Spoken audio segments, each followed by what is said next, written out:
আপনারা যারা অনেকেই ধূমপান করেন, ধূমপানের প্যাকেটের উপরে লেখা আছে এটি স্বাস্থ্যের জন্য ক্ষতিকর, ঠিক কিনা?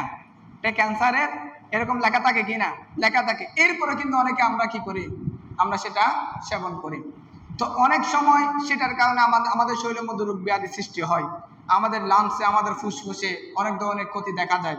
সম্মানিত হাজির, তো এটা তো আপনি আল্লাহর দিকে ফেলে দিলে হবে না। এটা এই ক্ষতিটা করেছি কে? আমি। সেটার দায়ভার আমাকে গ্রহণ করতে হবে। পুকুরের মাছ মারা যায়, হ্যাঁ, সম্পদ নষ্ট হয়ে যায়, ব্যবসা বাণিজ্যের মধ্যে লস হয়, সম্পদ পৌঁছে যায়। এইভাবে করে আমরা অনেক সময় আমরা সম্পদের মাধ্যমে ক্ষতিগ্রস্ত হই। আবার অনেক সময় সন্তান অসুস্থ হয়ে যায়, সন্তান লালন পালন করতে করতে 1 বছর 1.5 বছর যখন হলো সে পানিতে পড়ে মারা গেল। এরকম হয় কিনা? এমন অবস্থা আপনি যদি অস্থির হয়ে পড়েন, ধৈর্যহারা হয়ে যান, অনেক সময় আপনার মুখ দিয়ে কুফরি কালাম বের হয়ে যাবে যে আল্লাহ তো চাইলে অন্যকে দিতে পারতো, এটা আমাকে কেন দিয়েছেন? আল্লাহ আমার উপর অন্যায় করেছেন, নাউজুবিল্লাহ। এভাবে করে যদি আমরা কুফরি কালাম বের করি, আমাদের ঈমান চলে যাবে। আল্লাহ বলেন, যখন বান্দার উপর কোনো কল্যাণ, মা আসাবাকা মিন হাসানাতিন ফামিনাল্লাহ, বান্দার উপর যখন কোনো কল্যাণ, কোনো নিয়ামত, কোনো রহমত নাযিল হয়, সেটা আমি আল্লাহর পক্ষ থেকে। সেটা কি? আমি আল্লাহর পক্ষ থেকে। আর যখন বান্দার উপর কোনো বিপদ আপদ আসে, দুনিয়াবি বিপদ আপদ যখন আসে, মনে করবেন সেটা আমার কৃতকর্মের ফল। নিঃসন্দেহে আমি কোনো একটা গুনার কাজ করেছি, আল্লাহ সেই গুনার কাজে আল্লাহ নারাজ হয়ে পরীক্ষামূলক আমাকে এই বিপদ আপদের মধ্যে ফেলেছেন। সম্মানিত হাজরিন, বিপদ আপদ 2 ধরনের হয়। একটা হলো এটা আমাদের সৃষ্টির শুরু থেকে শেষ পর্যন্ত এটা নির্ধারিত, যেটা আমাদের তকদিরের মধ্যে লেখা আছে। যেমন ভূমিকম্প হয়ে মারা যাওয়া, ঠাড়ার ভরে মারা যাওয়া, এরপরে ভূমিধস হয়ে বাড়িঘর ধ্বংস হয়ে যাওয়া। এইভাবে করে যত প্রাকৃতিক দুর্যোগ আছে, এগুলো আমাদের তকদিরে লেখা আছে। কিন্তু অনেক সময় আমরা কিছু নিজেদের কারণে আমরা বিপদ ডেকে নিয়ে আসি। হঠাৎ করে দেখা যায় আমরা বিপদের সম্মুখীন হয়ে যাই। যেমন এই গত 1 সপ্তাহ আগে সৌদি আরবের একজন যুবরাজ, সে লন্ডনে একটা নাইট ক্লাবের মধ্যে মদ পান করতে করতে ইন্তেকাল করেছে। বড় করে বলুন নাউজুবিল্লাহ। এখন সে মদ পান করতে করতে মৃত্যুর কুলে ঢলে পড়েছে। সে নিজে কি করেছে? মৃত্যুর দিকে ধাবিত করেছে। এটা কি আপনি আল্লাহ দোষ বলতে পারবেন? হ্যাঁ, নাকি নিজের কর্মের ফল? নিজের কর্মের ফল। তো ঠিক তেমনি ভাবে আল্লাহ বলেন, অনেক সময় বিপদ আপদ আমরা আমাদের কর্মের কারণে ডেকে নিয়ে আসি। আপনি শরাব পান করতে করতে মরে যাচ্ছেন, আপনি বিভিন্ন এই পাপ কাজ জড়িত হয়ে নিজেকে নিজে ধ্বংস করে দিচ্ছেন। এটা তো আপনি আল্লাহর দিকে সাফাইলে হবে না, এটা আমাদের কৃতকর্মের ফল। এটা আমাদেরকে অবশ্যই কি করতে হবে? ভোগ করতে হবে। সম্মানিত হাজির, আরেকটা হচ্ছে প্রাকৃতিক দুর্যোগ, বন্যা, ভূমিকম্প, ভূমিধস। এগুলো প্রাকৃতিক দুর্যোগ, এগুলো হঠাৎ করে আমাদের উপর নেমে আসে। এগুলো আমাদের তকদিরে লেখা ছিল এবং ওই সময় আমাদেরকে ধৈর্য ধারণ করতে হবে। সম্মানিত হাজির, তাহলে এখানে আমরা 2টা বিষয় জানলাম, যে নিজের নফসকে, নিজের শরীরকে নিজে ক্ষতির দিকে ঢেলে দেওয়া, এটা হলো আমাদের কাজ, আমাদের কর্ম। যেমন আপনারা যারা অনেকেই ধূমপান করেন, ধূমপানের প্যাকেটের উপরে লেখা আছে এটি স্বাস্থ্যের জন্য ক্ষতিকর, ঠিক কিনা? এটা ক্যান্সারের এরকম লেখা থাকে কিনা? লেখা থাকে। এরপরে কিন্তু অনেকে আমরা কি করি, আমরা সেটা সেবন করি। তো অনেক সময় সেটার কারণে আমাদের শরীরের মধ্যে রোগ ব্যাধি সৃষ্টি হয়, আমাদের লাংসে, আমাদের ফুসফুসে অনেক ধরনের ক্ষতি দেখা যায়। সম্মানিত হাজির, তো এটা তো আপনি আল্লাহর দিকে ফেলে দিলে হবে না। এটা এই ক্ষতিটা করেছি কে? আমি। সেটার দায়ভার আমাকে গ্রহণ করতে হবে। সম্মানিত হাজরিন, তাহলে যেই বিপদ আপদ অনেক সময় আমাদের কৃতকর্মের ফলে আমাদের উপর নেমে আসে, এই সমস্ত বিপদ আপদ যখন আসবে, তখন আল্লাহর দরবারে তওবা করার মাধ্যমে আল্লাহর দরবারে ফরিয়াদ করতে হবে। আল্লাহ, আমি আপনার দরবারে ক্ষমা চাচ্ছি, আপনার দরবারে ফরিয়াদ করতেছি, আপনি এই বিপদ আপদ থেকে আমাকে রক্ষা করুন। এভাবে করে যদি আমরা তওবাতুন নাসুহার মাধ্যমে আল্লাহর দরবারে লজ্জিত হয়ে, শর্মিন্দ হয়ে যদি তওবা পাঠ করি, আল্লাহ তওবাও কবুল করবেন, আমাদেরকে বিপদ আপদ থেকে রক্ষা করবেন। বড় করে বলুন সুবহানাল্লাহ। সম্মানিত হাজরিন, এভাবে করে কোরআন শরীফের আরো অসংখ্য জায়গার মধ্যে আল্লাহ রাব্বুল আলামিন ইরশাদ করেছেন, তাহলে এখান থেকে আমরা বুঝলাম যে বিপদ আপদ এটা অনেক সময় আমাদের কৃতকর্মের ফল হিসেবে আমাদের উপর কি হয়, আমাদের উপর পতিত হয়। সম্মানিত হাজরিন, আসুন আমরা যখন আমরা অসুস্থ হয়ে যাই, যে আলোচনা আমার করার বিষয় ছিল রোগে আক্রান্ত হওয়া, এই বিষয় নিয়ে আমরা হাদিসে পাকের দিকে যাই। হাদিসে পাকের মধ্যে ইরশাদ করেছেন, আন আমির রামি قال ذكر رسول الله صلى الله عليه وسلم الأسقام فقال إن المؤمن إذا أصابه السقم ثم عافه الله عز وجل منه كان كفارة لمن مدى من ذنوبه وموعظة له فيما يستقبل। আল্লাহর হাবিব সাল্লাল্লাহু আলাইহি ওয়াসাল্লাম হাদিসে পাকের মধ্যে বলেন, কোন মুমিন বান্দা যখন অসুস্থ হয়, কোন মুমিন বান্দা যখন রোগে আক্রান্ত হয়ে যায়, এই রোগে আক্রান্ত হওয়ার পরে আল্লাহ রাব্বুল আলামিন তার অতীতের গুনাহ মাফ করে দেন। উচ্চ আওয়াজে বলুন সুবহানাল্লাহ। মুমিন বান্দা যখন রোগে আক্রান্ত হয়, তখন এই রোগের কারণে আল্লাহ অতীতের গুনাহ কি করেন, মাফ করেন, ঠিক কি না? হাদিসে পাকের মধ্যে নবী করিম সাল্লাল্লাহু আলাইহি ওয়াসাল্লাম বলছেন যে আমার উম্মত যখন অসুস্থ হয়ে যায়, আল্লাহ এই সুস্থতার কারণে, সে অসুস্থ অবস্থায় যখন সে আল্লাহর উপর তাওয়াক্কুল করে, আল্লাহর উপর ভরসা করে, ধৈর্য ধারণ করে, আল্লাহ এই রোগের বিনিময়ে তার অতীতের গুনাহ কাফারা তথা অতীতের গুনাহ মাফ করে দেন। বড় করে বলুন সুবহানাল্লাহ। তাহলে রোগের কারণে আমাদের অতীতের গুনাহ কাফারা হয়ে যায়। সেজন্য আপনার উপর যখন কোনো রোগ দিয়ে আসবে, গায়ে জ্বর, পেট ব্যথা, ডায়াবেটিস, এভাবে করে যত রকমের দুনিয়াবি রোগ আছে, এই রোগগুলো আমাদের শরীরে থাকা মানে আমাদের গুনাহের কাফারা হয়ে যাওয়া। সেজন্য রোগী অবস্থায়, তো রোগ আপনাকে আক্রমণ করেছে, এমন অবস্থা আপনি যদি অস্থির হয়ে পড়েন, ধৈর্যহারা হয়ে যান, অনেক সময় আপনার মুখ দিয়ে কুফরি কালাম বের হয়ে যাবে যে আল্লাহ তো চাইলে অন্যকে দিতে পারতো, এটা আমাকে কেন দিয়েছেন, আল্লাহ আমার উপর অন্যায় করেছেন, নাউজুবিল্লাহ। এভাবে করে যদি আমরা কুফরি কালাম বের করি, আমাদের ঈমান চলে যাবে। কিন্তু রোগ অবস্থায়, আপনি রোগ আক্রান্ত অবস্থায় যদি আল্লাহ দরবারে আপনি ধৈর্য ধারণ করেন, আল্লাহর উপর তাওয়াক্কুল করেন, সবর করেন, আল্লাহ আপনি রোগ দিয়েছেন, আপনি নিঃসন্দেহে আমাকে সুস্থ করে দিবেন, এভাবে করে যদি আল্লাহর উপর ভরসা রাখেন, এই রোগের কারণে আপনার অতীতের গুনাহ কাফারা হয়ে যাবে, আল্লাহ আপনাকে দ্রুত সুস্থ করে দিবেন। বড় করে বলুন সুবহানাল্লাহ। সম্মানিত হাজিরিন, এরপরে হাদিস, আন আয়েশা قالت قال رسول الله صلى الله عليه وسلم إذا كثر الذنوب العبد ولم يكن له ما يكفرها من العمل ابتلاه الله بالحسن ليكفرها عنهم। হযরত আম্মা জান আয়েশা সিদ্দিকা রাদিয়াল্লাহু তাআলা আনহা থেকে হাদিস রাওয়ায়াত উনি বলেন, আল্লাহর হাবিব সাল্লাল্লাহু আলাইহি ওয়াসাল্লাম হাদিসে পাকের মধ্যে বলেন, কোন মুমিন বান্দা বান্দিনী যখন অসুস্থ হয়ে যায়, অসুস্থ হওয়ার পরে সে যখন শরীরের মধ্যে জ্বালা যন্ত্রণা অনুভব করে, এই জ্বালা যন্ত্রণার বিনিময়ে আল্লাহ তার অতীতের গুনাহ মাফ করে দেন। দুনিয়ার মধ্যে পথ চলার পথে সে যতগুলো গুনাহ করেছে, যেই গুনাহগুলো তার থেকে সংঘটিত হয়েছে, এই রোগের কারণে, এই যন্ত্রণার কারণে, তার শরীরের মধ্যে কষ্ট অনুভব হওয়ার কারণে আল্লাহ তার অতীতের গুনাহ মাফ করে দেন। উচ্চ আওয়াজে বলুন সুবহানাল্লাহ। সম্মানিত হাজরিন, এভাবে করে আরো অনেকগুলো হাদিস আছেন। আন নবী হুরায়রা قال قال رسول الله صلى الله عليه وسلم لا يزال البلاء بالمؤمن أو المؤمنة।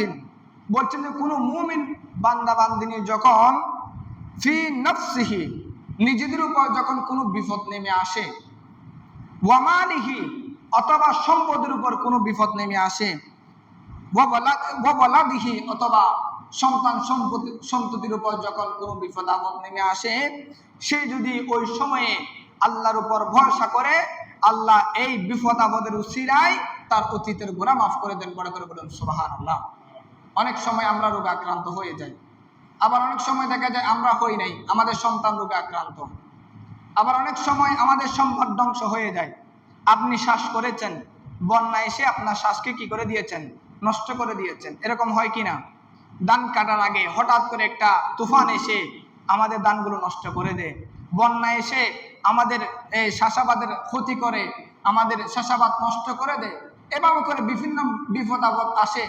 আপনি কুরবানির জন্য একটা গরু লালন পালন করতেছেন, হঠাৎ করে দেখলেন সকালে উঠে গরুটা ইন্তেকাল করেছেন, গরুটা মারা গিয়েছে। এভাবে হয় কিনা?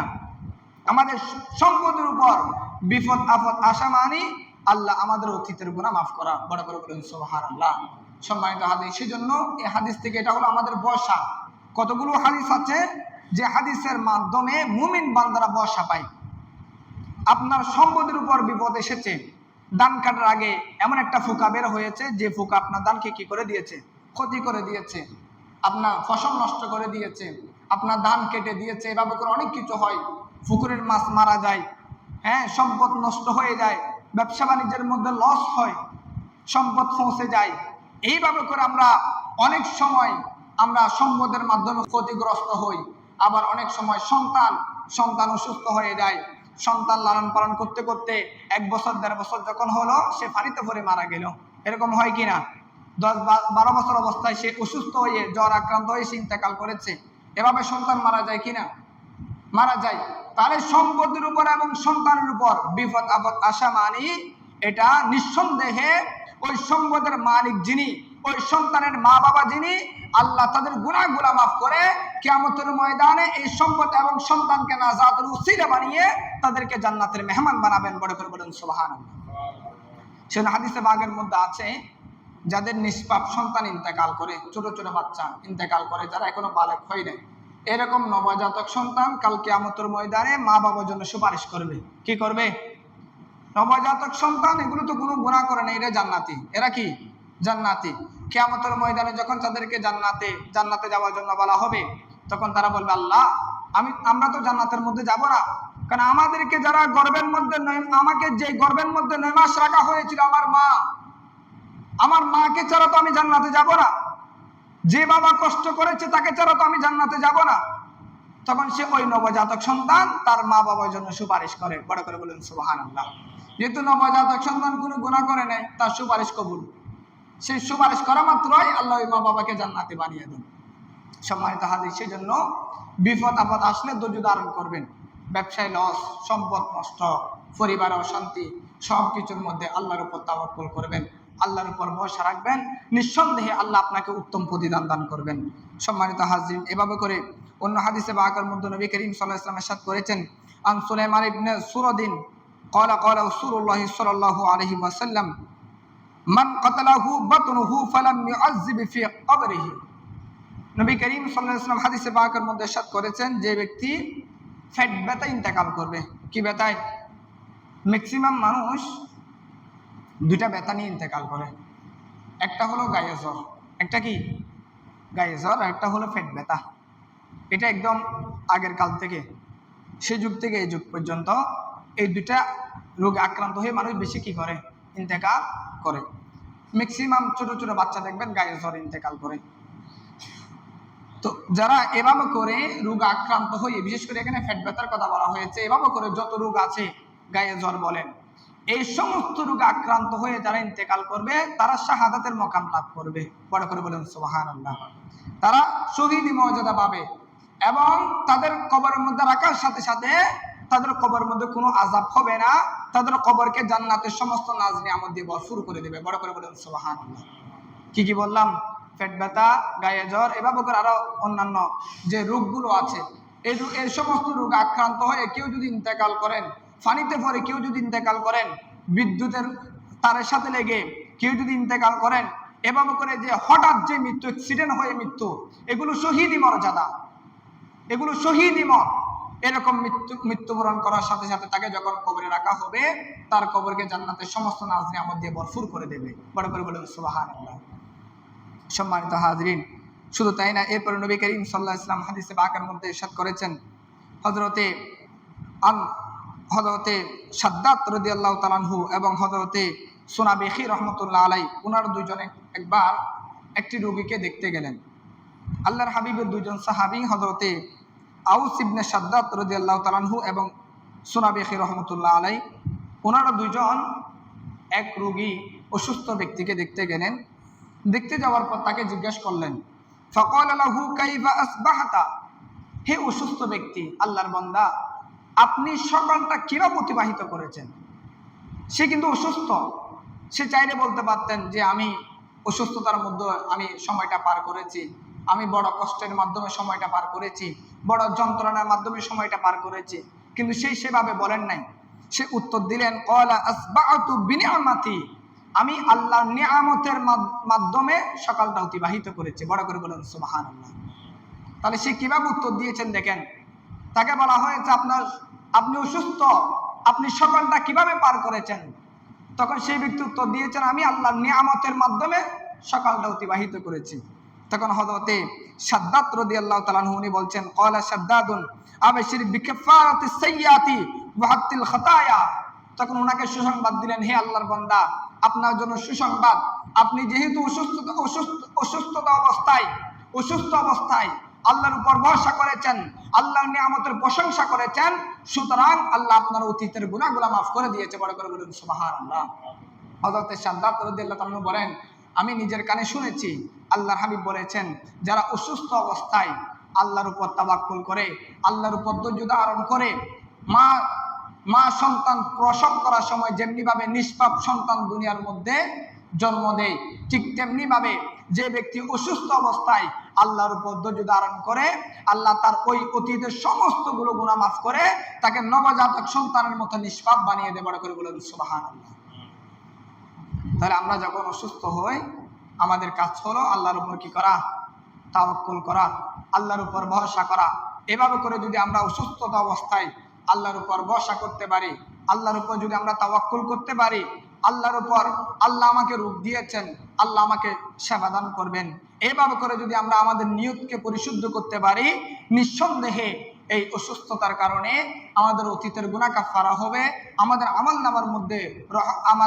আমলনামার মধ্যে সওয়াব বৃদ্ধি পাবে এবং কিয়ামতের ময়দানে এই বিপদ আপদ অসুখ বিসুখ এগুলো আমাদের জন্য নাজাতের উসিলা হবে। বড় করে বলুন সুবহানাল্লাহ। সম্মানিত হাজরিন, এভাবে করে আরো অনেকগুলো হাদিস হযরতে আব্দুল্লাহ ইবনে মাসউদ রাদিয়াল্লাহু তাআলা আনহু থেকে একটা হাদিস রওয়ায়াত।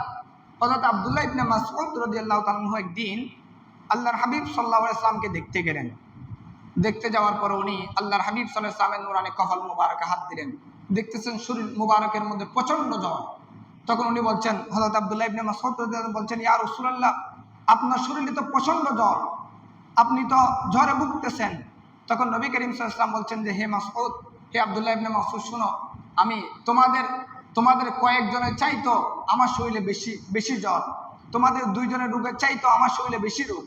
তখন রাসূল করিম সাল্লাল্লাহু আলাইহি ওয়াসাল্লাম বলছেন যে আমি আল্লাহ শপথ করে বলছি, যে ব্যক্তি অসুস্থ অবস্থায় আল্লাহর উপর ধৈর্য ধারণ করে, আল্লাহর উপর তাওয়াক্কুল করে, শীতকালীন সময় গাছ থেকে পাতা যেমনি ভাবে ঝরে যায় ঠিক তেমনি ভাবে তার অতীতের গুনাহগুলো ঝরে যায়। বড় করে বলুন সুবহানাল্লাহ। সম্মানিত হাজির, সেজন্য অসুখ বিসুখ হলে এটা আল্লাহ দরবারে কি করবেন? ধৈর্য ধারণ করবেন। আপদ বিপদ নেমে আসলে আল্লাহর উপর ধৈর্য ধারণ করবেন, নিঃসন্দেহের প্রতিদান আল্লাহ আপনাকে দান করবেন।